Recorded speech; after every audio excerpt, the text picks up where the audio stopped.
आ द्वितीय कथा कहले गणतांत्रिक व्यवस्था भारत वर्ष में आरंभ होती पूरी श्रीक्षेत्र जगन्नाथ पाखु कहीं ना गजपति झाड़ू धरिकी जगन्नाथ पाखे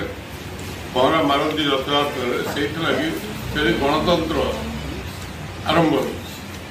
माने इतिहास रे जो माने इतिहास छात्र से बर्तमान भी आश्चर्यचकित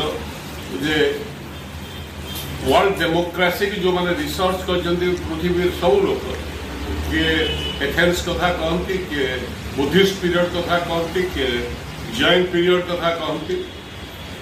किंतु कहीं के रेफरेंस भी करना जगन्नाथ पीठर गणतांत्रिक व्यवस्था आरंभ होता एनीवे जाति प्रथा कथा को प्रथम आसुची कारण जाति प्रथा जगन्नाथ मंदिर को आपण समस्ते जाइए